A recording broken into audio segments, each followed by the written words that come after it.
Okay. तर देवाच्या दयेने आपण अ, जुना करार पूर्णपणे संपवलेला आहे. काल आपण जखऱ्या आणि मलाकी या दोन पुस्तकांचा आपण अभ्यास केलेला आहे. आणि माझी खात्री आहे की आपण सर्वजण या जुन्या कराराच्या प्रवासामध्ये सर्वजण आशीर्वादित झालेले आहात. आज आपण शेवटचा भाग पाहत आहोत. विशेष करून हा जुन्या कराराच्या क्लास मधील हा शेवटचा भाग आहे. आणि विशेष करून सगळ्यांसमोर हा एक मोठा प्रश्न असतो की नाही का असेल की नेमकं मलाखी ते मत्ते किंवा जुना करार आणि नवीन करार याच्या मधला जो काळ आहे, या काळामध्ये नेमकं काय घडलं, काय तिथं देव सर्व काही करून थकलेला होता का? आता देव शांत आहे, जरा आराम करत आहे. नेमकं का हा जो काळ आहे याला शांततेचा काळ म्हटलेला आहे. आणि इतका मोठा काळ जिथं कुठंच संदेष्ट्याद्वारे देव बोलत नाही, कुठंच आपल्याला काही हालचाली पाहायला भेटत नाहीत. ज्या प्रकारे आपण इस्रायलच्या इतिहासामध्ये जुन्या करारामध्ये आपण वारंवार त्या सर्व गोष्टी पाहतो, नाही का? अगदी उत्पत्तीपासून मग निर्गम मध्ये आपण येतो, कशा प्रकारे देव अद्भुत रीतीने त्या राष्ट्राला सोडवतो, अरण्यातून त्यांना तो घेऊन जातो, लढाया वचनदत्त देशापर्यंत तो घेऊन येतो, इतर राष्ट्रांना त्यांच्यावर उठवतो, नाही का? पुन्हा ते बंदिवासात जातात, बंदिवासातून त्यांना परत घेऊन येतो. त्यानंतर आपल्याला पाहायला भेटतं की पुन्हा त्यांची पुनर्स्थापना करतो. आणि मग मात्र तिथून पुढे पूर्ण आपल्याला स्तब्धता, शांतता त्या काळामध्ये पाहायला भेटते. आणि थोडक्यात आपण अ, त्याच या काळाचा जो आढावा आहे तो आपण घेणार आहोत. याच अनुषंगाने अनेक लोक सुद्धा प्रश्न विचारतात. असाच एक अनुभव आम्हाला सुवार्ता प्रसाराच्या वेळेस आलेला होता. इतर जे लोक आहेत ते हाच प्रश्न घेऊन पुढे येतात की अरे, नाही का, तुमचा देव तुम्ही म्हणता की त्याने संपूर्ण सृष्टी निर्माण केली आणि जुन्या करारामध्ये प्रत्येक ठिकाणी त्याचं कार्य पाहायला भेटतं, परंतु मग तुम्ही मला सांगा, मलाखी ते मत आहे किंवा जुना करार आणि नवीन करार या 400 वर्षाच्या काळात तुमचा देव काय करत होता, काय होतं नेमकं, नाही का? तर हे त्यांचे जे प्रश्न आहेत ते मूर्खपणाचे प्रश्न आहेत आणि फार चुकीचे ते प्रश्न आहेत, कारण ते योग्य रीतीने सत्य समजू शकत नाही. तर आपण थोडक्यात या काळाबद्दल शिकून घेऊया. हा एक ऐतिहासिक भाग आहे. आणि काही तारखा मागं पुढे होऊ शकतात, अंदाजे त्या तारखा दिल्या जातात, परंतु त्यातील ज्या घटना नमूद करण्यात आलेल्या आहेत त्या सत्य घटना आहेत. आणि त्याकडे आपण थोडक्यात आपलं लक्ष केंद्रित करूया. ज्यावेळेस आपण अ, या काळाबद्दल विचार करतो त्याच्याकडे जाण्या अगोदर आपण सगळ्यात अगोदर पूर्ण जो जुना करार आहे त्याच्याबद्दल आपण शिकणं गरजेचं आहे, जे आतापर्यंत आपण शिकलेलो आहोत, नाही का? आणि मी तुम्हाला सुरुवातीपासून सांगत आहे, अगदी उत्पत्तीपासून मलाखीपर्यंत जर तुम्ही ही सर्व पुस्तकं एकाच दिशेने जर पाहिली तर ही फक्त एकच गोष्ट आहे, ही अनेक गोष्टी नाहीयेत, नाही का? जशी पझल आपण म्हणतो, नाही का, एक एक तुकडा जोडला जातो, एक एक तुकडा जोडला जातो आणि सरते शेवटी सर्व तुकडे जोडल्यानंतर जसं एक चित्र निर्माण होतं, जणू काय तशाच प्रमाणे एकच मोठी अशी गोष्ट आहे, एकच मोठं चित्र आहे जे टप्प्याटप्प्याने आपल्याला बनताना दिसत आहे. आणि ते चित्र काय आहे? ते म्हणजे देवाची महान तारणदायी योजना. आणि मग तुमच्या समोर हा चार्ट आहे बघा. आणि इथं तुम्हाला पाहायला भेटल की अगदी आदाम हवापासून तर अगदी न्यू क्रिएशन म्हणजे नवीन उत्पत्तीपर्यंत कशा प्रकारे हे एक चित्र आहे, मोठं मोठं चित्र आहे. एक आपण काय म्हणू शकतो, एक मोठी गोष्ट आहे जे आपल्याला पूर्ण पवित्र शास्त्र आपल्या समोर सादर करतं. आपण ज्यावेळेस उत्पत्तीमध्ये येतो तिथं आपल्याला आदाम हवा पाहायला भेटते, जिथं आपल्याला निर्मितीबद्दल शिकायला भेटतं की देवाने त्याच्या महान अद्भुत सामर्थ्याने सर्व काही निर्माण केलेलं आहे आणि सर्व गोष्टींवर तो राज्य करणारा देव आहे. त्याने सर्वांवर सत्ता चालवण्यासाठी आदाम हवेला निर्माण केलं, नाही का. परंतु आपल्याला माहित आहे की अध्याय 3 मध्ये सर्व काही अस्ताव्यस्त झालेलं आहे. जेथे आदाम हवेने देवाच्या आज्ञेचं उल्लंघन केलं, त्याच्या विरुद्ध जणू काय आज्ञाभंग त्याने केलेला आहे आदाम हवेने. आणि देवाची जी इच्छा होती की तो जो सर्व सत्ताधारी देव त्याच्या अधीन राहून आदामाने हवेने सत्ता चालवावी, ते सोडून आता आदाम हवेने जे पाप केलेलं आहे त्याचा परिणाम हे झाला की देवाने त्यांना ज्या त्याच्या प्रतिरूपात घडवलेलं होतं, आता तेच प्रतिरूप डागाळलं गेलं, ते विरूप झालेलं आहे. आणि आता हा जो आदाम, ज्याला जो सर्व सत्ताधारी देव त्याच्या अधीन राहून त्याची सत्ता त्याच्या कार्याद्वारे प्रतिबिंबित करायची होती त्याच्या अधीन राहून, आता तोच आदाम त्याच्या पापी भ्रष्ट अवस्थेमध्ये त्या उंच देवाच्या वरती जाऊ पाहतो. कारण ही एक भ्रष्टता आहे. आणि प्रत्येक काळामध्ये तुम्हाला आता जुना करार त्याची आठवण करून देतो, नाही का. मग पुढे लगेच काईन हाबेल त्यांच्याबद्दल शिकायला भेटतं, नाही का. आणि कशा प्रकारे कायनाने हाबेलाचा खून केलेला आहे, तिथं पत्नाची जी अवस्था अगदी लगेच तिथं जाणवायला लागते. आदाम हवा आत्मिक रीतीने मेला, आणि आदामामध्ये जितके जन्मास येतात, रोमकरास पत्र सांगतं की ते सर्व कसे मरणामध्येच ते जन्मास येणार आहेत. पापी स्वभाव घेऊनच ते जन्मास येणारे आहेत, नाही का. आणि म्हणून सुरुवात अगदी निर्मितीने होते या स्टोरीची. आणि इथे लगेच आपण दुसरे भाग उलगडतो तर तिथे आपल्याला फॉल म्हणजे पडणं, मनुष्याचं पतन आपल्याला पाहायला भेटतं. की आता मनुष्य पडलेला आहे, तो पापात, नाही का, पूर्णपणे पडलेला आहे. त्याचा परिणाम काय झालेला आहे, उत्पत्ती 3 आपल्याला सांगतं की आता तो शापाधीन झालेला आहे, नाही का. स्त्रीचं गर्भधारण बहुगुणित झालं. आदामाची कष्ट जे आहेत, नाही का, ते अति तीव्र झालेले आहेत. आणि एवढंच नाही, सगळ्यात महत्वाची गोष्ट, ते आत्मिक रीतीने मेले, देवापासून दुरावले गेले, नाही का. परंतु या सगळ्यांमध्ये देवाचा मार्ग काय आहे. देवाने पहा, तो आदाम जो आहे तो स्वतःहून त्या जिवंत देवासमोर उभं राहू शकला का. आदामाचे प्रयत्न कसे होते बरं. तो अगोदर झाडाच्या मागे लपला, त्याने स्वतःसाठी पानांची कटिवेष्टने शिवली. किती तोकडे आणि किती अशक्त ते प्रयत्न मनुष्याचे आहे की ज्याच्याद्वारे तो देवासमोर आपली नग्नता झाकण्याचा प्रयत्न करतो. परंतु ते करण्याऐवजी आदामाने देवाच्या हाती पडणं गरजेचं होतं, पश्चाताप करणं गरजेचं होतं. परंतु भ्रष्ट हृदयी मनुष्य हे कधीच करू शकत नाही, याचं एक हे उत्तर आहे. आणि म्हणून देव स्वतः पाऊल उचलतो.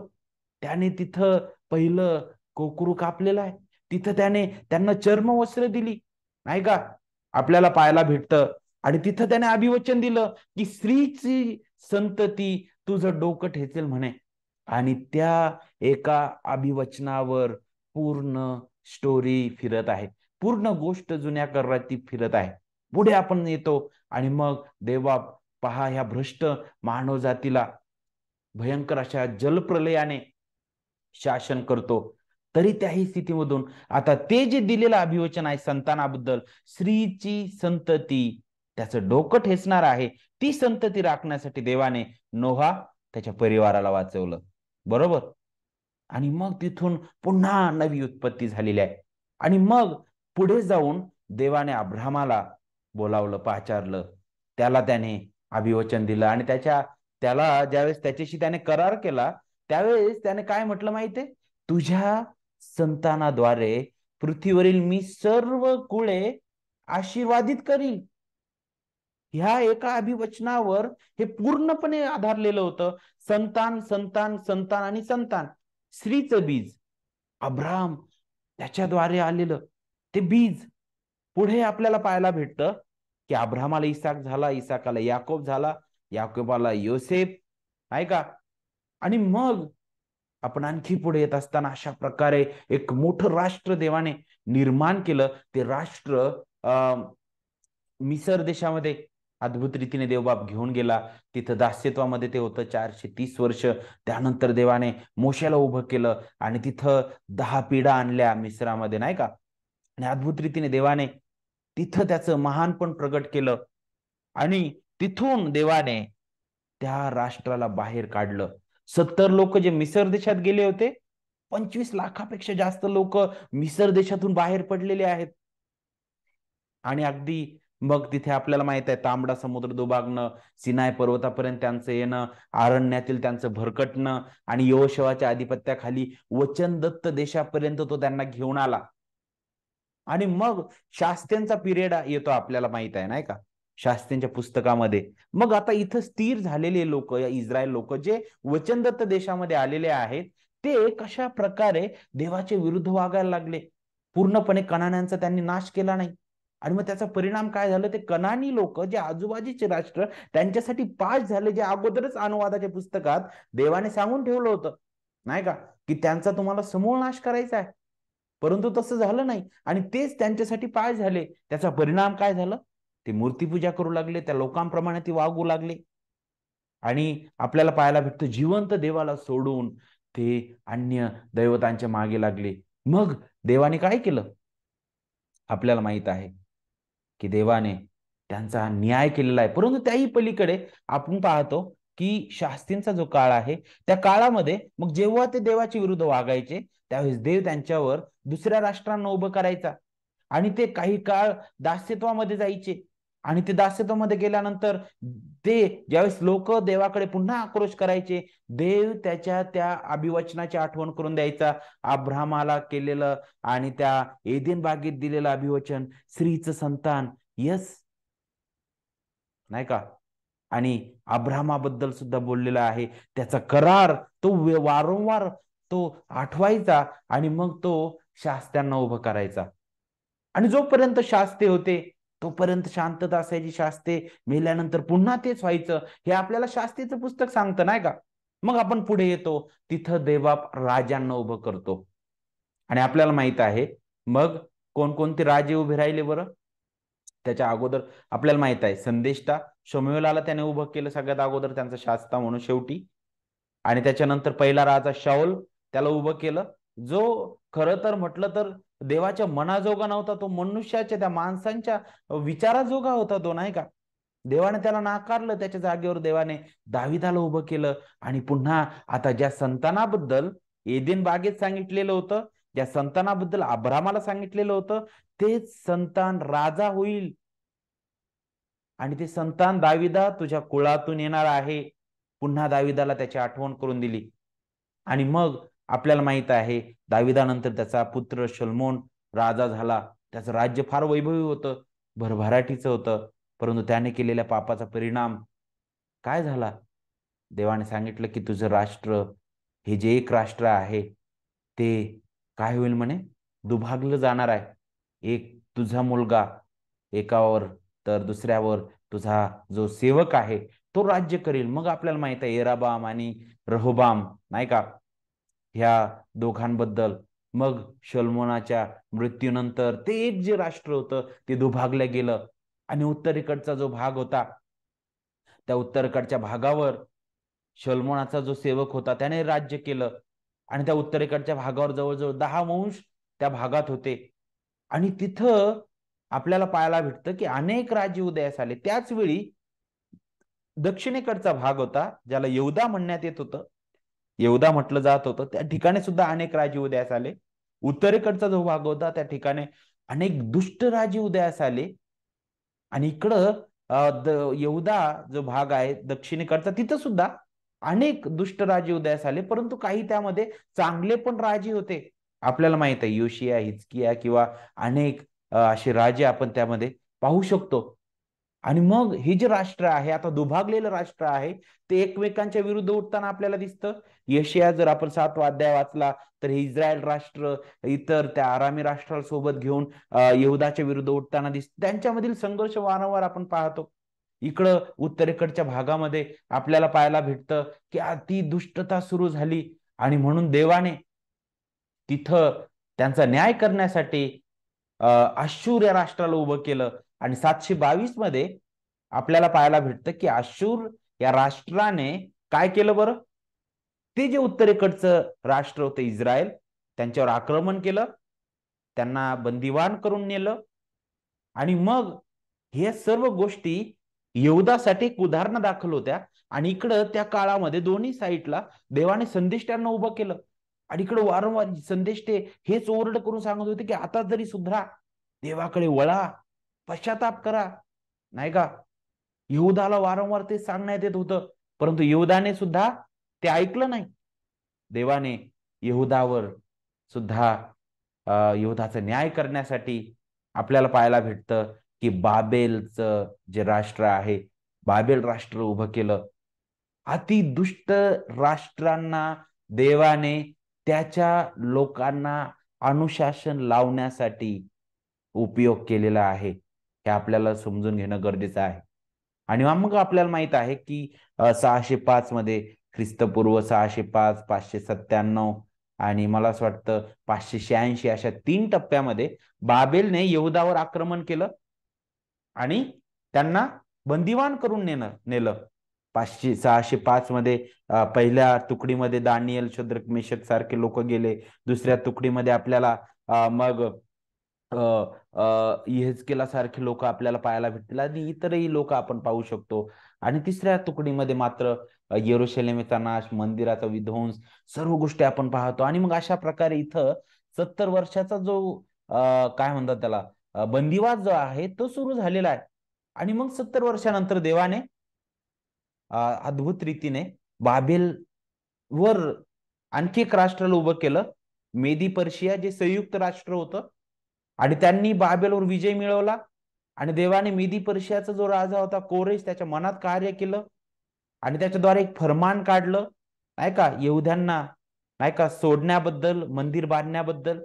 आणि मेदी पर्शियाच्या काळामध्ये आपल्याला पाहायला भेटतं की ते राष्ट्र पुन्हा 3 टप्प्यामध्ये मागे आलं, नाही का. त्यावेळेस अर्थहशस्त राजा होता, दार्यावेश राजाबद्दल आपल्याला पाहायला भेटतं. आणि विशेष करून आपण पाहतो की मग सगळ्यात अगोदर जरुबाबेल, त्याच्या आधिपत्याखाली पहिली तुकडी आली.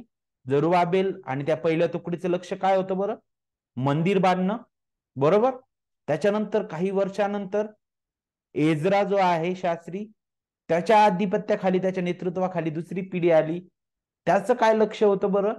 लोकांचं लक्ष नियमशास्त्राकडे वळवणं, आणि मंदिर जे बांधलेलं आहे त्याद्वारे देवाकडे त्यांनी पुन्हा पाहावं. आणि विशेष करून तिसरी जी पिढी होती, तिसरी आपल्याला पाहायला भेटतं की तिसऱ्या टप्प्यात जो नेहेम्या आहे त्याच्या नेतृत्वाखाली तिसरी राहिलेली जी जे लोक आहेत ते पुन्हा माघारी आलेले आहेत. आणि नेहेम्याचं काय काम होतं बरं? मुख्य यरूशलेमेचे तट बांधणं.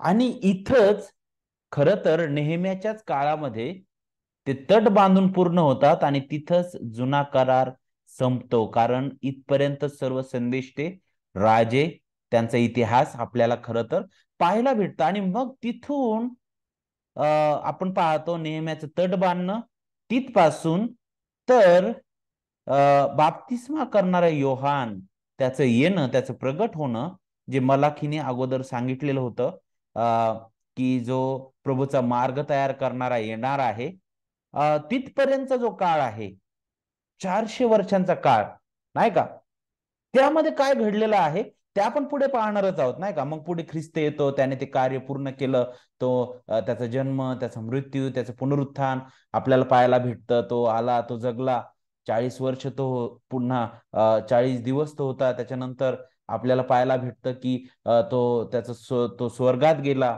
आज तो स्वर्गात आहे. अद्भुत रीतीने आपण प्रेषितांची कृत्यमध्ये पाहतो, मंडळी स्थापित झाली, आणि मंडळीचा विस्तार कसा अद्भुत रीतीने त्याच्या प्रेषितांद्वारे त्याने घडून आणला.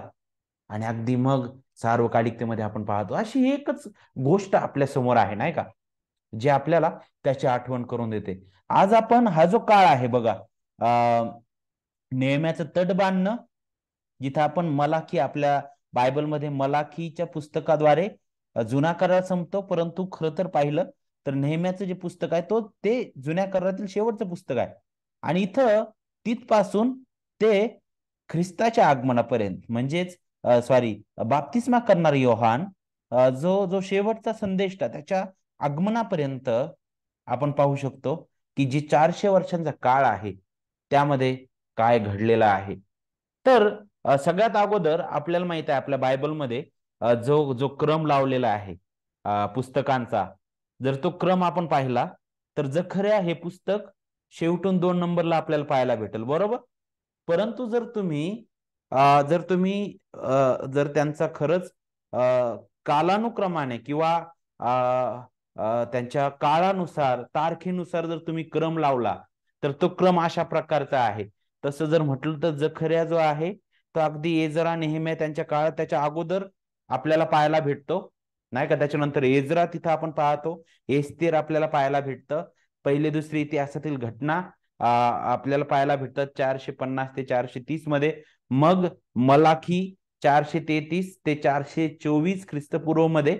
आणि मग नेहम्या त्याचं आपल्याला पाहायला भेटतं, नाही का, शेवटी सगळ्यात, आणि जिथं जुन्या कराराचा शेवट होतो. त्याच प्रकारे ज्यावेळेस आपण नवीन करार पाहतो तर आपल्याला माहित आहे नवीन कराराची सुरुवात कोणत्या पुस्तकाने होते बरं? मत्तई, कृषी, वर्तमान, बरोबर. आपल्या बायबलमध्ये तशा प्रकारे ते मांडणी करण्यात आलेली आहे. परंतु जर तुम्ही तारखेनुसार पाहिलं तर सगळ्यात पहिलं पुस्तक नवीन करारातील कोणतं आहे? याकूब, नाही का. त्यानंतर कारण ते इसवी सन 44 ते 49 मध्ये ते लिहिलं. त्यानंतर गलती करास पत्र जे 49 ते 50 इसवी सन मध्ये ते लिहिण्यात आलेलं होतं. त्यानंतर मार्क 50 ते 60 मध्ये. आणि मग मत्तई. तर अशा प्रकारे तो काळ आहे. आता आपण जो इंटर टेस्टामेंटल पिरियड त्याबद्दल शिकणार आहोत, त्यासाठी आपल्याला दानियेलाला जी दानियेलाच्या पुस्तकातील जे जे स्वप्न त्या राजाला पडलेलं होतं पुतळ्याचं, त्याची पण आठवण करून घेणं आपल्याला गरजेचं आहे. कारण दानियेलाद्वारे ते अगोदरच देवाने दाखवलेलं होतं की कशा प्रकारे देव हे कार्य घडून आणणार आहे, बरोबर. तर त्याबद्दल आपल्या समोर आहे तो पुतळा कसा होता, त्याचं शिर सोन्याचं आहे, नाही का. आणि मग त्याची जी छाती आहे ती चांदी रुपयाची आपल्याला पाहायला भेटतात. त्याचं पोट जे आहे ते पितळी. आणि मग त्याचे जे पाय आहेत ते लोखंडी. आणि त्याच्यामध्ये दोन जे तळपाय आहेत, एक तर काही त्याचा भाग मातीचा तर एक लोखंडी असा मिक्स होता, नाही का.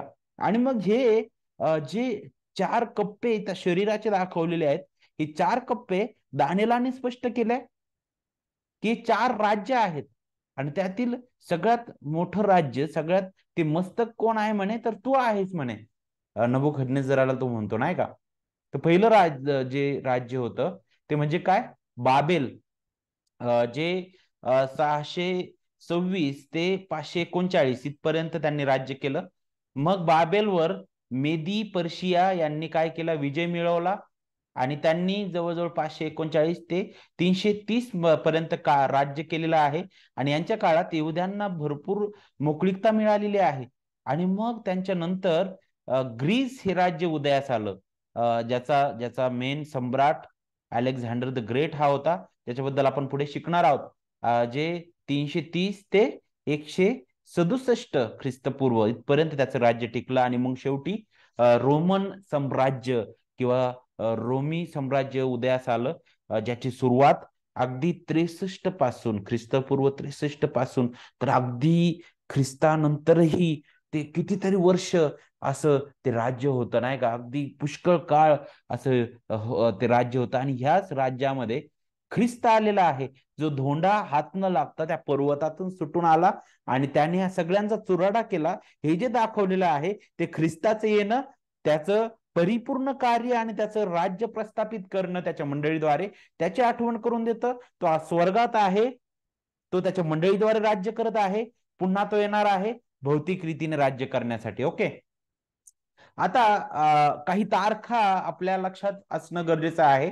आपण ज्यावेळेस जुन्या कराराचा अभ्यास करतो, ऐतिहासिक गोष्टींचा आपण अभ्यास करतो, जे अगोदरच मी तुम्हाला मी सांगितलेलं आहे, नाही का. उत्तरेकडचं राज्य जे इस्रायल म्हणण्यात येत होतं, जे 10 वंश तिथं होते, त्यांचा पाडाव अश्शूरद्वारे 722 मध्ये केला देवाने, नाही का. अद्भुत रीतीने घडून आणला. दक्षिणेकडील राष्ट्र त्याच्यावर बाबेलला उभं केलं 586 मध्ये. मग नंतर पुन्हा त्यांचं परत येणं, यावर आपण आताच विचार केलेला आहे. आता हे जे 400 वर्ष जो शांततेचा काळ होता, ज्याला आपण शांततेचा काळ म्हणतो. देवाने अगदी अगदी देव अगदी शांत आपल्याला दिसतो का? नक्कीच आपल्याला समोर असं काहीतरी अद्भुत कृत्य, लढाया, अशा काहीतरी नाही का दुसऱ्या गोष्टी पाहायला भेटत नाहीत. परंतु नक्कीच तो काळ समजण्यासाठी मला असं वाटतं आपलं लक्ष आपण गलती करायचं पत्र 4 अध्याय 4 कडे वेधून घेणं गरजेचं आहे सगळ्यात अगोदर. जिथं प्रभू स्वतः म्हणतो नाही का, परंतु काळाची पूर्णता झाली. काळाची पूर्णता झाली. ज्याच्याबद्दल उत्पत्ती 3:15 मध्ये त्याने अभिवचन दिलं होतं. ती पहिली सुवार्ता त्याने सांगितली. ज्याच्याबद्दल त्याने अब्राहमाला सांगितलं, ज्याच्याबद्दल त्याने दाविदाला सांगितलं. संदेष्टांद्वारे वारंवार आठवण करून दिली. तो कसा येणार आहे? कुमारिकेच्या द्वारे तो येईल. तो अद्भुत मंत्री नाही का, सनातन, तो पिता नाही का, तो सर्वांचा अधिपती, तो गौरवी असणार आहे. तो कसा येईल? तो सौम्य असेल नाही का, तो गाढवाच्या शिंगरावर बसून येईल. त्याच्या अगोदर मी एका निरोप्याला पाठवणार आहे. अनेक गोष्टी सांगितलेल्या आहेत. प्रत्येक गोष्टीसाठी देवाने काळ नेमलेला आहे. आणि ज्याच्याबद्दल आपल्याला उपदेशकाचं पुस्तक पण आठवण करून देतं. जर आपण अध्याय 3 वाचलं तर प्रत्येक गोष्टीचा उचित काळ त्याने नेमलेला आहे. आणि म्हणूनच ज्यावेळेस इथं त्या संतानाबद्दल बोललेलं आहे, तर इथं सांगितलं काळाची पूर्णता झाली. ख्रिस्त काळाच्या अगोदर आला नाही, ख्रिस्त अकस्मात आला नाही, काहीतरी मनात आलं आणि म्हणून ते घडलेलं नाही, तर हे देवाने नियुक्त केलेला काळ होता. त्याच काळी त्याच वेळी तो आलेला आहे. आणि म्हणून ख्रिस्त जो जगला, ख्रिस्ताने जे काही केलं ते अगदी देवाच्या पूर्ण वेळेत ते केलेलं आहे. म्हणूनच ख्रिस्त वारंवार पुष्कळदा ज्यावेळेस अशुद्ध आत्मे लागलेले ज्यावेळेस ते ओरडायचे, पुष्कळदा त्यांना तो दापायचा आणि त्यांना शांत करायचा, कारण अजून माझी वेळ आलेली नाही. नाही का, पुष्कळदा काही चमत्कार झाल्यानंतर त्या लोकांना म्हणायचा की नाही, तुम्ही जाऊन सांगू नका. बरोबर की नाही? ज्यावेळेस मरिया ख्रिस्ताकडे जाऊन म्हणते की द्राक्षरस संपला, त्यावेळेस तो म्हणतो की बाई तुझा माझा काय संबंध, माझी वेळ अजून आली नाही म्हणे. काय आहे? कारण ही देवाची नियुक्त वेळ नाही का, त्याची तो आठवण करून देतो. आणि मग या 400 वर्षाच्या काळाबद्दल विचार करत असताना सगळ्यात अगोदर इंटर टेस्टामेंटल पिरियड याला म्हटलेलं आहे. कारण हे 2 करारामधील हा काळ आहे आणि याला आपण शांततेचा काळ म्हणतो. आणि हा 400 वर्ष किंवा त्याच्यापेक्षा थोडाफार मागं पुढे असू शकतो. हा जो काळ आहे, आपल्याला माहित आहे आपल्या बायबलनुसार, मलाकी ते बाप्तिस्मा करणारे योहान, म्हणजे त्याचा जन्म, त्याचं येणं, त्याचं कार्य आणि विशेष करून ख्रिस्ताचं येणं, तिथपर्यंत हा काळ आपण म्हणू शकतो नाही का. तर नक्कीच देवाने ते नियुक्त केलेलं आहे. आणि आपण पाहतो की या काळामध्ये देव कसा बोलला. नक्कीच शांततेचा काळ यासाठी म्हटलेला आहे कारण कोणता संदेशाद्वारे देव बोलताना या काळात दिसत नाही, परंतु ह्या काळामध्ये एज्राद्वारे जे देवाने संजीवन घडून आणलेलं होतं आणि एज्राने जे पुन्हा लोकांचं लक्ष देवाच्या त्या नियमशास्त्राकडे, देवाच्या वचनाकडे वेधून घेतलेलं होतं, तेच या काळामध्ये देवाच्या लोकांसोबत बोलत होतं. देवाचं वचन त्यांच्याशी बोलत होतं नाही का. आणि त्याबद्दल आपल्याला पुढे पाहायला भेटल. हा असा काळ होता ज्यात देवाने आतापर्यंत जे अभिवचन दिलेले होते त्याची वाट पाहण्यास आणि त्याच्यासाठी तयार नाही का होण्यासाठी त्याने त्या लोकांना जणू काय दिलेला हा एक काळ, आणि ते एक शांत असा काळ आपण तिथं पाहायला भेटतं नाही का. ह्या काळात आपण पाहतो की पवित्र शास्त्राची अनेक हस्तलिखित उपलब्ध झाली, अनेक हस्तलिखित लिहिण्यात आली. त्याला अपोक्रिफा म्हणतात. आणि त्यातील काही पुस्तकं रोमन कॅथलिक बायबलमध्ये आपण पाहतो नाही का. आणि त्याच्याबद्दल पण आपण पुढे शिकणार आहोत. परंतु आपण पाहतो की पुन्हा एकदा ज्या प्रकारे मी अगोदर सांगितलं की एज्राने ती सुरू केलं की लोकांचं लक्ष वचनाकडे वळावं, आणि तेच ह्या काळामध्ये आपण पाहतो. आणि याच काळामध्ये शास्त्री आणि विशेष करून पवित्र शास्त्राचे जे जे विद्वान होते, त्यांनी देवाच्या वचनाचं अध्ययन केलं. आणि या मध्यकालीन किंवा मध्ययुगीन या काळात लोकांना त्यांनी त्या गोष्टी शिकवल्या. भले पुष्कळ वेळा आपण पाहतो की त्यांनी अनेक नियम पण लावले असतील, बऱ्याच गोष्टी केल्या ज्या नवीन नवीन करारात आपल्याला पुढे पाहायला भेटतील नाही का. आणि या काळाबद्दल आपण शिकत असताना आता आपण या काळात घडलेल्या ज्या घडामोडी आहेत त्याकडे एक थोडक्यात आपली नजर आपण फेकूया किंवा आपण त्यावर थोडक्यात आपण विचार करूया. सगळ्यात अगोदर राजकीय दृष्ट्या ह्या काळात काय परिवर्तन घडून आलं. आपल्याला माहित आहे की देवाने बाबेलचा न्याय करण्यासाठी पर्शियाला उभं केलं. मेदी आणि पर्शिया हे संयुक्त राष्ट्र एकत्रित आलं. त्यांनी बाबेल विरुद्ध आक्रमण केलं. बाबेलवर ते विजयी झाले. आणि आपल्याला माहित आहे की ह्या राष्ट्राने त्यांच्या साम्राज्याच्या ज्या सीमा आहेत आणखी वाढवल्या. आणि ह्याच काळामध्ये देवाने इस्रायलची पुनर्स्थापना घडवून आणलेली आहे. जो 70 वर्षानंतर देव पुन्हा त्यांना घेऊन येणार हे अभिवचन अगोदर सिरमयाद्वारे सांगितलं, येजकेलाद्वारे सुद्धा आणि अनेक संदेशांद्वारे सांगितलं होतं. आणि पुन्हा मंदिर बांधण्यात येईल, तट बांधण्यात येईल. ह्या सगळ्या गोष्टी देवाने ह्याच काळामध्ये पूर्ण केलेल्या आपल्याला दिसतात, नाही का? अगदी अद्भुत रीतीने जरुबाबेल त्याच्या आधिपत्याखाली पहिली तुकडी आली. मंदिराचं काम सुरू झालं. काही काळ ते थांबलं. देवाने हग्गय जखऱ्याला उभं केलं. हग्गयने पुन्हा त्यांना प्रोत्साहित केलं आणि मग मंदिर बांधून पूर्ण झालेलं आहे. त्याच्यानंतर एज्राच्या काळात दुसरी पिढी आलेली आहे. आणि मग आपण पाहतो की त्यावेळी एज्राने त्यांचं लक्ष नियमशास्त्राकडे वेधून घेतलं. नंतर नेहम्याच्या काळात तिसऱ्या टप्प्यात आणखी राहिलेली जी तुकडी आहे ती आली. आणि मग त्यावेळेस नेहम्याच्या काळात तट बांधण्याचं काम सुरू झालं. आणि मग आपण पाहतो हे सर्व जो काळ होता मेदी पर्शियाचा काळ होता. त्याच्यानंतर मेदी पर्शियावर पण ग्रीक किंवा ग्रीसने आक्रमण केलं. आणि त्यावेळेस त्या ग्रीसचा जो त्या साम्राज्याचा प्रमुख जो सम्राट होता त्याचं नाव होतं अलेक्झांडर द ग्रेट. महान अलेक्झांडर, नाही का? आपल्याला माहित आहे त्याच्याबद्दल, आपण ऐकलेलं आहे. जो पूर्ण जग जिंकायला निघालेला होता राजा. आणि तो जो होता तो अरिस्टॉटलचा एक विद्यार्थी होता. आणि तो एक ग्रीक तत्वज्ञानी होता आणि राजकारणामध्ये एक चांगला निपुण असणारा तो एक व्यक्ती होता. आणि आपण पाहतो की त्याने जिंकलेल्या प्रत्येक भूमीमध्ये त्याने ग्रीक संस्कृतीचा प्रसार केलेला आहे. आणि आपल्याला पाहायला भेटतं की अलेक्झांडरने विशेष करून यहुद्यांना धार्मिक स्वातंत्र्य दिलं. तरी सुद्धा त्याने ग्रीक जीवनशैलीचा जोरदार काय केला, प्रचार केलेला आहे. आणि ग्रीक संस्कृती अतिशय ऐहिक, मानवतावादी आणि अधार्मिक असल्यामुळं काय झालं की हे जे आता इस्रायल होतं त्यांच्यासाठी ही एक नाही का धोक्याची घंटा होती, भयंकर गोष्ट होती. कारण पुन्हा ऐहिकतेकडे मानवतावाद, धार्मिकता त्याकडे ते वेधून जाणार होतं. आणि तेच आपल्याला ख्रिस्ताच्या काळामध्ये पुढे पाहायला भेटतं. अलेक्झांडर जो होता तो यहुदी लोकांसोबत फारच मैत्रीपूर्ण वागायचा. जे जे शहर त्यांनी हस्तगत केले होते, ज्यांची स्थापना त्याने केली होती, त्या शहरामध्ये त्याने यहुदी लोकांना स्थायिक होण्याची परवानगी दिली, नाही का? त्याच्या अगोदरच यहुदी लोकांबद्दल आपण शिकत असताना जो दार्यावेश राजा होता पारसाचा, आपल्याला पाहायला भेटतं की त्या राजाच्या कारकिर्दीत जवळजवळ 3 लाखांपेक्षा जास्त यहुदी जे होते ते पर्शियन साम्राज्याच्या जवळजवळ 127 प्रांतांमध्ये पांगले किंवा विखुरलेले होते, नाही का? आणि यहुदी जे होते ते अगदी आशिया भागापर्यंत त्याच्याही पलीकडे ते व्यापले गेले होते. आणि आपल्याला पाहायला भेटतं एवढंच नाही, नंतरच्या काळात 322 मध्ये हा जो अलेक्झांडर द ग्रेट आहे त्याचा मृत्यू झाला. त्याचं राज्य अनेक भागात विभागलं गेलं.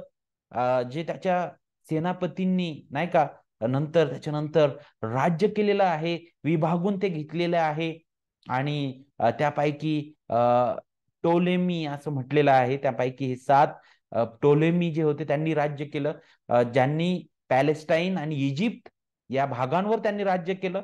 आणि त्याच काळात आपल्याला पाहायला भेटतं दुसरीकडे सिरियाचे जे नेते होते जे सतत ग्रीक लोकांशी लढत होते.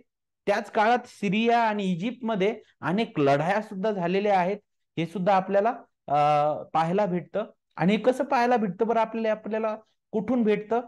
कारण ह्या काळामध्ये जगलेला जो एक इतिहासकार असे अनेक होते. जसं एक फिलो म्हणून एक होता आणि दुसरं म्हणजे जोसेफस, तुम्ही ऐकलं असेल त्याचं नाव, नाही का?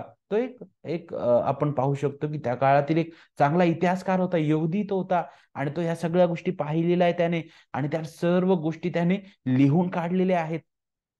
आणि आणखी जे अपोक्रिपल जे जे पुस्तकं होते त्यामध्ये सुद्धा ह्या गोष्टी नमूद करण्यात आलेल्या आहेत, आणि त्यातूनच आपण ह्या गोष्टी समजून घेत आहोत. पुढे आपल्याला पाहायला भेटतं टोलेमी दुसरा जो होता फिलाडेल्फस नावाचा, विशेष करून जो 285 ते 247 ख्रिस्तपूर्व मध्ये तो होता. त्याने काय केलं, त्याने एक आदेश काढला. जो आदेश अशा प्रकारचा होता की इब्री जो जुना करार आहे तो ग्रीक मध्ये भाषांतरित करण्यात यावा. त्याने ही आज्ञा दिली. आणि मग त्या काळात मला असं वाटतं जोसेफस आणि त्यासोबतच हे जे फिलो किंवा आणखी जे तत्वज्ञ होते, आणि त्यासोबतच आपल्याला पाहायला भेटतं विशेष करून 70 असे विद्वान लोकांना एकत्रित करण्यात आलं, ज्यांना सेप्टुजिंट म्हणजे रोमन जो आकडा आहे LXX, माहिती तुम्ही ऐकला असेल तुम्ही पुष्कळदा हा शब्द, परंतु पुष्कळदा आपल्याला तर समजत नाही. LXX हा रोमन आकडा आहे, ज्याचा अर्थ होतो 70 किंवा 72, नाही का, 70 त्याचा अर्थ होतो. आणि 70 किंवा 72 असे विद्वान एकत्र आले, आणि त्यांनी काय केलं, जो जो इब्री जो जुना करार होता त्यातील विशेष करून पहिली जी 5 पुस्तकं आहेत ती त्यांनी ग्रीक मध्ये भाषांतरित केली. आणि आपल्याला हे पाहायला भेटतं की ते जे भाषांतर होतं ते अगदी शब्दशः होतं आणि अगदी सुंदर आणि सोपं होतं. आणि अद्भुत रीतीने आपल्याला पाहायला भेटतं की काही अभ्यासक जे आहेत ते अशा प्रकारे म्हणतात, हे जे LXX किंवा सेप्टुजिंट किंवा हे जे 70 लोक, हे जे विद्वान अभ्यासक आले होते, भाषांतरकार आले होते, ते जे भाषांतरकार बोलवण्यात आले होते ते जवळजवळ इस्रायलच्या 12 वंशातून प्रत्येकी 6 असे एकत्र आले होते असं म्हणतात अनेक लोक. आणि मग आपल्याला पाहायला भेटतं की त्यांनी ते इब्री बायबल जे होतं ते ग्रीक मध्ये भाषांतरित केलं. आणि नंतर बाकीच्या राहिलेल्या पुस्तकांचं, म्हणजे पहिले 5 पुस्तकं त्यांनी अगोदर केली, आणि नंतरची पुस्तकं नंतर पुन्हा दुसऱ्या शतकापर्यंत ती पूर्णपणे ग्रीकमध्ये करण्यात आली. आणि याच पुस्तकांचा उपयोग आपल्याला माहित आहे, ग्रीक ह्याच बायबलचा उपयोग नंतरच्या काळामध्ये पहिल्या शतकामध्ये आणि विशेष करून नवीन कराराच्या ज्या लेखकांनी, नवीन करारातील लोकांनी ह्याच बायबलचा उपयोग केलेला आहे.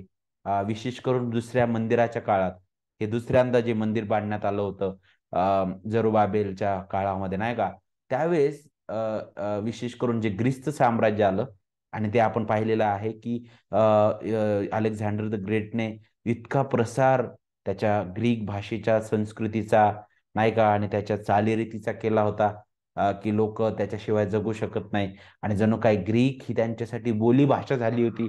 आणि नवीन येणारी जी पिढी होती ती आता इब्री भाषा त्यांना समजत नव्हती. फारच कमी असे लोक होते की ज्यांना इब्री भाषा समजत होते, ते बोलू शकत होते आणि वाचू शकत होते. आणि म्हणून त्या काळी ग्रीक आणि अरेमिक ह्या भाषा यहुदी लोकांमध्ये बोलल्या जाऊ लागल्या होत्या. त्यामुळे सेप्टुजिएंटने म्हणजे या LXX या 70 यहुद्यांतील विशेष करून या लोकांनी जे भाषांतर केलं ते यहुदी समाजातील एक गरज पूर्ण करणारं होतं आणि देवाकडून होतं, नाही का. आणि आपल्याला पाहायला भेटतं की ह्याच साम्राज्याच्या शेवटी ख्रिस्तपूर्व 63 पासून रोम ही राजवट सुरू झालेली आहे.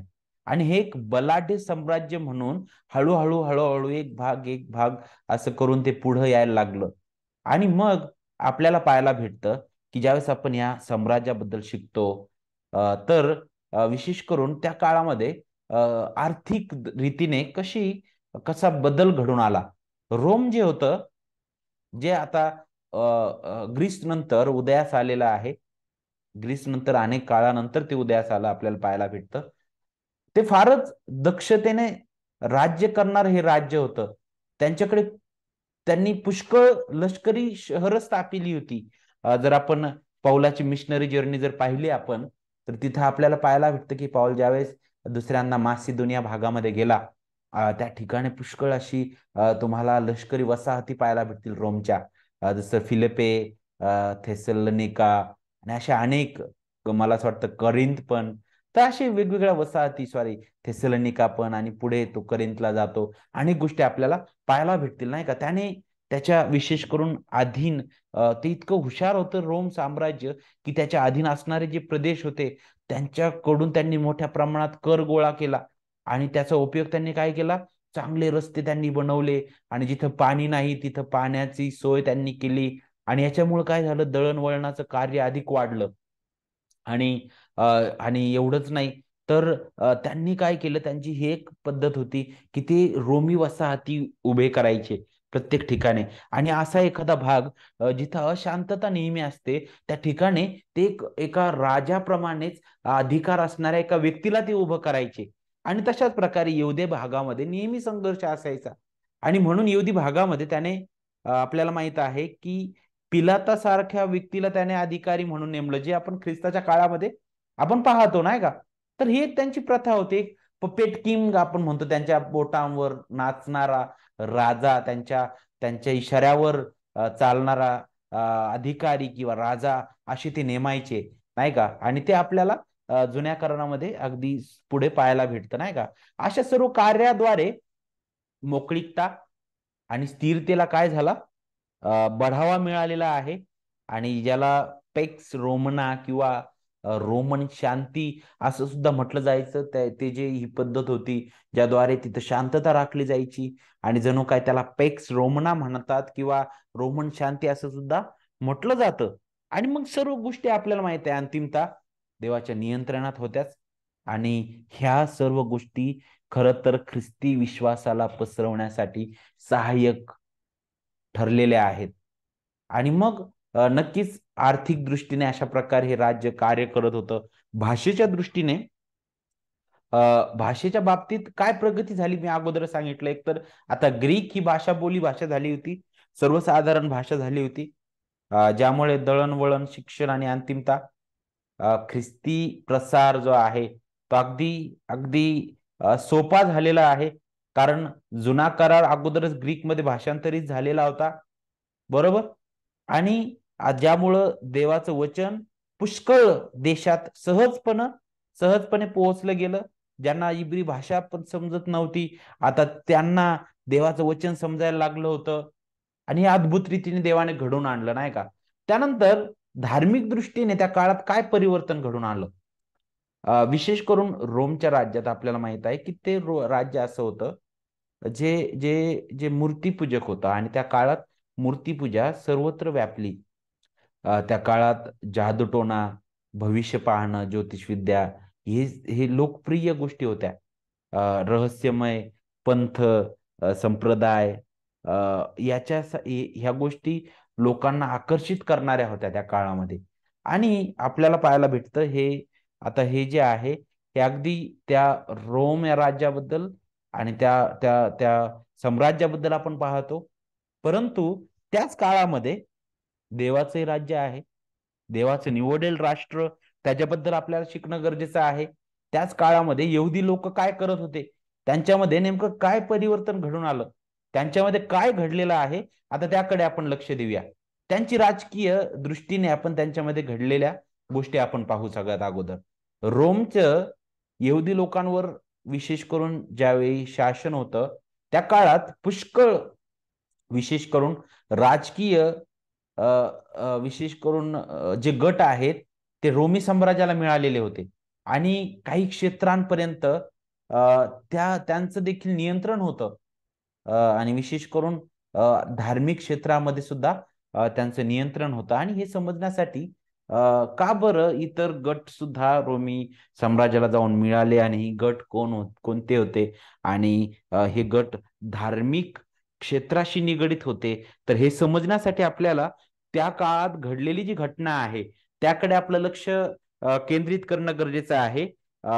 विशेष करून ख्रिस्तपूर्व 167 ते 160 या काळामध्ये मक्काबींनी केलेलं जे बंड आहे त्याच्याबद्दल आपल्याला समजून घेणं गरजेचं आहे.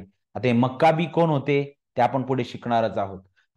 त्याच काळामध्ये अँटिओकस एपिफनेस चौथा हा एक सम्राट होता यहुदी प्रांतावर, तो राजा होता. आणि ज्याने काय केलं होतं की ज्युपिटर म्हणजे जी ग्रहदेवता आपण म्हणतो नाही का, ज्युपिटर, ज्याला देवाच्या मंदिरात त्याने स्थापिलं आणि तिच्या पुढे त्याने बलिदान केले. आणि अशा प्रकारे त्याने काय केलं, देवाचं मंदिर अशुद्ध केलं. आणि एवढंच नाही तर मोशेचे जे पुष्कळ नियम त्याने मोडले. जसं मोशेच्या नियमानुसार जे निषिद्ध प्राणी ते त्याने मंदिरात वधले. आणि मग एवढंच नाही तर यहुद्यांना पण भयंकर छळाला सामोरं जावं लागलं. त्यानंतर आपल्याला पाहायला भेटतं की जे अर्पण यज्ञ आणि त्या मंदिरातील सेवा बंद झाली. तुम्हाला आठवत असेल दानिएलाला जे जे पडलेलं जे स्वप्न आहे त्यामधील जे लहान शिंग आणि त्यासोबतच 70 सप्तके त्यामध्ये सांगितलेलं जे यज्ञ अर्पण बंद होतील त्याबद्दल सुद्धा काही अंशी काही लोक म्हणतात की हा या काळात सुद्धा ते घडलेलं आहे. आणि मग आपण पाहतो की यहूद्यांना देवाची भक्ती करण्यापासून सुद्धा त्याने अडवलं. आणि पुढे जाऊन आपल्याला पाहायला भेटतं की यामुळेच ह्याच काळात असणारा जो याजक होता ज्याचं नाव होतं मत्थिया आणि त्याचे 5 लेकरं ज्याचं नाव जॉन, सायमन, यहुदा, यहुदा त्याला हातोडा सुद्धा नाही का ज्याचा अर्थ होतो इलिएझर आणि योनाथान. ही 5 जे मुलं ह्या एका कुटुंबाने काय केलं, ह्या अँटिओकस एपिफनेस या सम्राटाविरुद्ध यांनी बंड केलं. आणि पहा ते करत असताना यातील एक मुलगा जो आहे तो तो तो मरण पावला. आणि त्यामुळं यहुदा जो आहे तो उठलेला आहे आणि त्यांच्यामध्ये संघर्ष सुरू झाला. आणि त्यातून आपल्याला पाहायला भेटतं की त्यांना यश मिळालेलं आहे. आणि नंतरच्या काळामध्ये ह्यांनाच या कुटुंबालाच मकाबी किंवा हशमोनियन अशा नावाने ओळखू लागले. आणि मग आपल्याला पाहायला भेटतं की अशा प्रकारे तो संघर्ष त्यांच्यामध्ये निर्माण झाला. या कुटुंबाने यरुशलेम आणि मंदिराला त्या शत्रूंपासून वाचवलं आणि स्वतंत्र त्यांना केलेलं आहे. आणि मग ह्या परिवाराने जवळजवळ 143 ते 63 पर्यंत ख्रिस्तपूर्व त्यांनी राज्य केलं. यालाच हास्मोनियन राजवट म्हणतात. आणि त्यांनी आपल्याला पाहायला भेटतं की मंदिराचं शुद्धीकरण केलं आणि सर्व सेवेची पुनर्स्थापना त्यांनी केली. आणि म्हणून तेव्हापासून तर ख्रिस्ताच्या काळापर्यंत त्या घटनेचं स्मरण म्हणून ते किस्लेव महिन्यामध्ये पुनर्स्थापनेचा सण ते पाळायचे. ज्याच्याबद्दल आपल्याला योहान 10 अध्याय आणि वचन 22 पाहायला भेटतं, जिथं प्रभू सुद्धा त्या सणानिमित्ताने तिथे गेलेला होता नाही का. आणि आजही काही यहुदी लोक तो सण पाळतात, पुनर्स्थापनेचा सण किंवा प्रकाशाचा सण. आणि तेच लक्षात ठेवून ख्रिस्त सुद्धा म्हणतो की मी जगाचा प्रकाश आहे. आणि मग तोच त्याची आठवण करून देतो नाही का, त्याच्या अनुषंगाने. आणि हा जो सण आहे ते खास करून नोव्हेंबर डिसेंबर महिन्यात ते साजरा करायचे. आणि त्याचं ते आठवण करायचे. आता ह्या काळामध्ये आपल्याला पाहायला भेटतं जे काही जी पुस्तकं हस्तलिखित लिहिण्यात आली ते ऐतिहासिक पुस्तकं होते. जसं अपोक्रिफल पुस्तकं आपण म्हणतो, त्यातील बरेचशी पुस्तकं रोमन कॅथलिक बायबलमध्ये आपल्याला पाहायला भेटतात. आणि त्यातील ही जी पुस्तकं आहेत, पहिलं आणि दुसरं मकाबी म्हटलेलं, त्याच्यामध्ये हा इतिहास आपल्याला पाहायला भेटतो. त्याचप्रमाणे यहुदी इतिहासकार जोसेफस त्याने सुद्धा हा इतिहास सांगितले आहे, तो मांडलेला आहे. आणि आपल्याला पाहायला भेटतं की आपल्याला पाहायला भेटतं हे जे हास्मोनियन आहेत किंवा जे मकाबे आहेत, जे कुटुंब आपण पाहतो त्याच्यापासून ते राज्य उदयास आलेलं आहे. आता त्यांनी नेतृत्व केलं ख्रिस्तपूर्व 63 पर्यंत नाही का.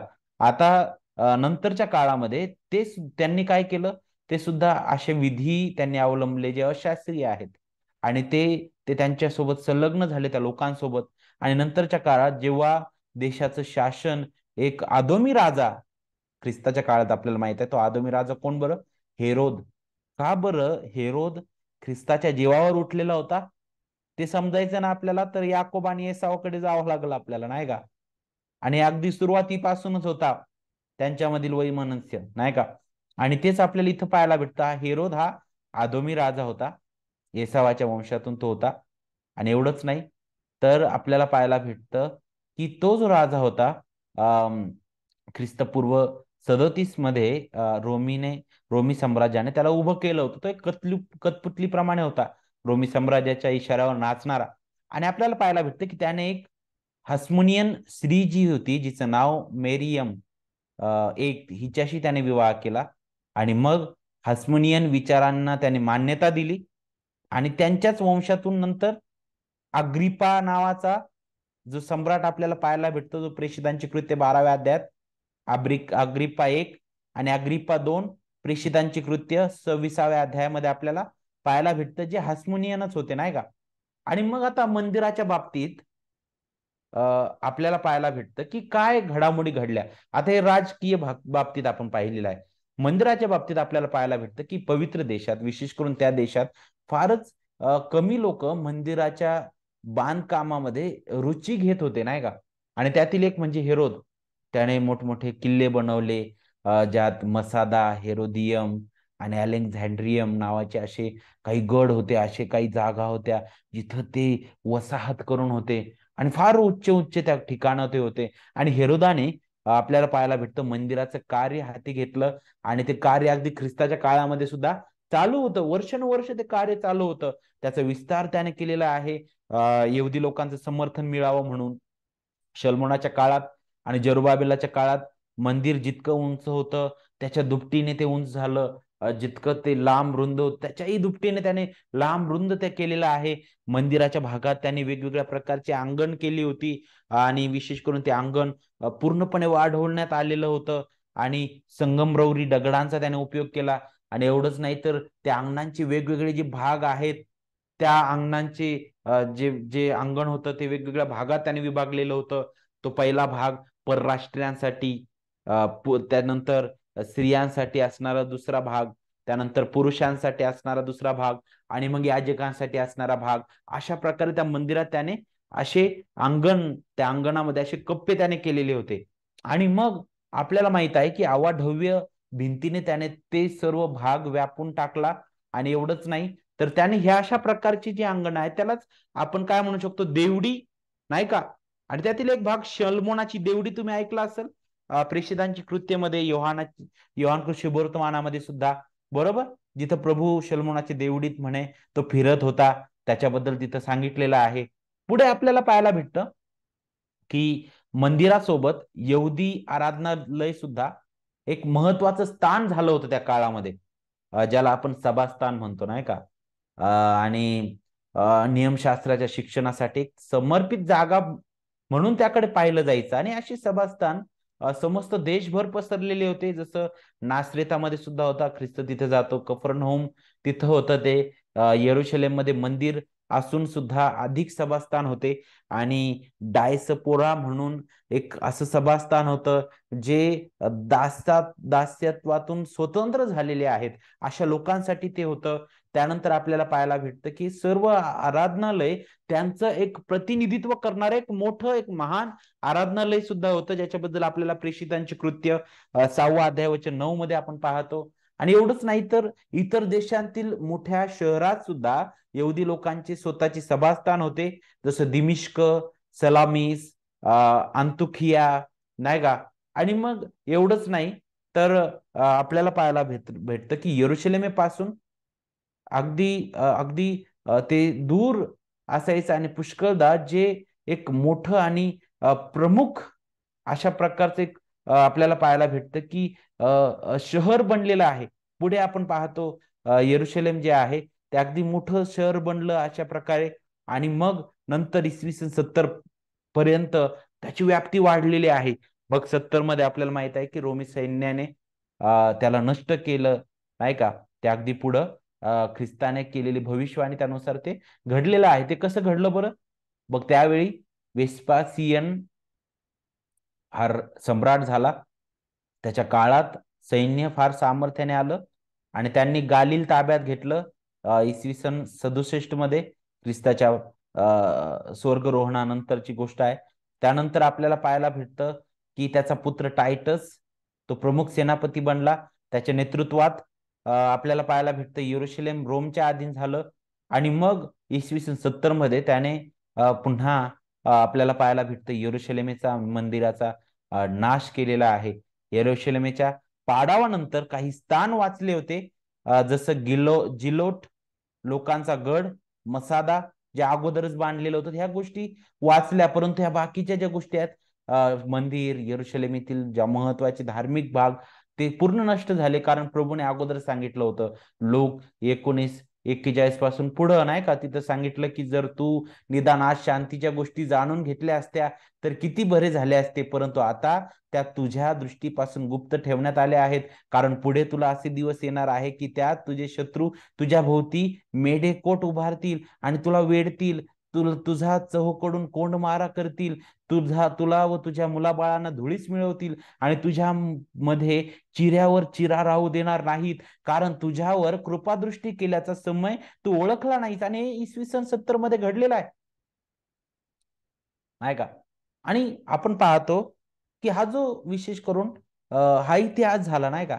आणि पुढे आपल्याला पाहायला भेटतं ह्याच काळामध्ये, ह्या ज्या 400 वर्षाच्या काळामध्ये आहे, अनेक अशा प्रकारचे चढ उतार आपण पाहतो, अनेक संघर्षमय गोष्टी पाहतो, राज्यातील उलथापालथ आपण पाहतो, आणि त्याच मध्ये धार्मिक धार्मिक गट सुद्धा आणि संप्रदाय उदयास आलेले आपल्याला पाहायला भेटतात. आणि ज्याच्याबद्दल जुन्या करारामध्ये नाही परंतु नवीन करारामध्ये आपल्याला पुष्कळ ठिकाणी उल्लेख पाहायला भेटतो. जसे जे धार्मिक गट, त्याच्यामध्ये मग परुशी, सदुकी आणि जिलोट हे असे गट होते. आणि मग ज्यावेळेस आपण त्या गटांबद्दल शिकतो तर सगळ्यात अगोदर परुशी जी लोक आहेत आपल्याला पाहायला भेटतं, त्याचा शब्दशः अर्थ होतो वेगळे केलेले, किंवा जे आपल्या पूर्वजांची परंपरा आणि नियमशास्त्राचं पालन करण्यासाठी समर्पित असणारे ते लोक होते.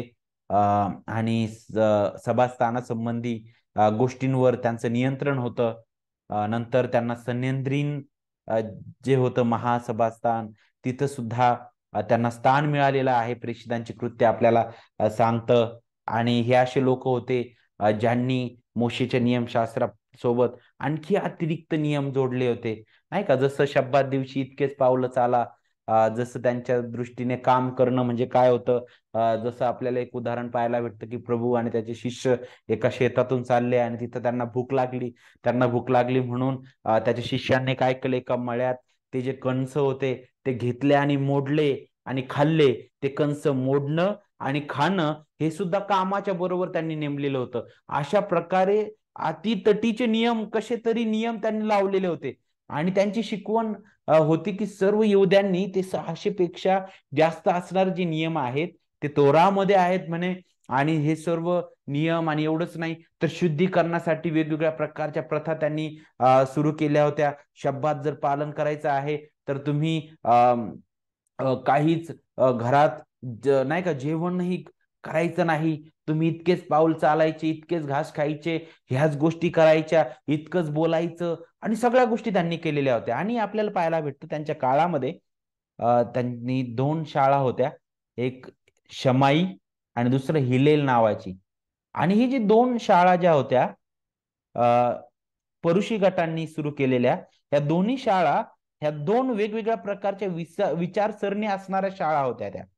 आणि आपल्याला पाहायला भेटतं की त्यातील शमाई जो गट होता किंवा शमाई शाळा जी होती, ती तिथं शिकणारे लोक ते अशा प्रकारचे होते जे कट्टरवादी होते, जे नियमशास्त्राबद्दल फारच गंभीर होते आणि ते कट्टरपणे त्याकडे पाहायचे नाही, हे असंच आहे आणि असंच नाही का घडायला पाहिजे, आणि ह्याच गोष्टी आहे, बाह्य रीतीने फार कट्टरवादी ते होते. आणि दुसरी जी शाळा हिलेल, तर ते अशा प्रकारे ते घ्यायचे की नाही, नियमशास्त्र सहज आपण पाळू शकतो, नाही पाळू शकतो, उदारमतवादी ते होते. आपल्याला पाहायला भेटतं. दुसरा जो गट आहे तो म्हणजे सदुकी. आणि सदुकी हा असा गट होता जो धनाढ्य होता, वैभवशाली होता, तो राजनैतिक भागामध्ये पण त्याला स्थान होतं. हा एक राजकीय गट आपण म्हणू शकतो, नाही का. आणि त्याला पुष्कळ अधिकार पण होता मंदिरामध्ये. सनेंद्रिम मध्ये या परुषी लोकांपेक्षा जास्त अधिकार यांना होता. आणि त्यांनी जे मोशेचे 5 पुस्तक आहेत ते सोडता अन्य सर्व विधी जे परुषी लोकांनी लावून दिलेले आहेत, नाही का, अधिक आंतरिक त्या गोष्टी नव्हते पाहते, पण ते फक्त मोशेचे 5 नियम त्याबद्दल ते विचार करायचे.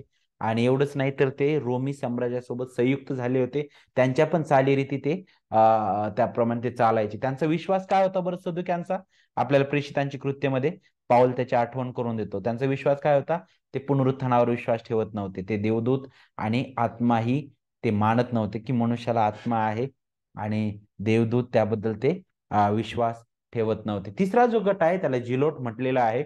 आणि जिलोट हा जो होता आपल्याला पाहायला भेटतं की जे नियमशास्त्राप्रती अतिउत्साहित होते, जे रोमी साम्राज्यासोबत नेहमी संघर्ष करायचे, हा एक काय म्हणतो ना आपण, गुंडाळ नाही का, असा नाही का बंड करणारा, अशा प्रकारचा तो नेहमी लढायासाठी तयार असणारा असा गट असा हा होता जिलोट.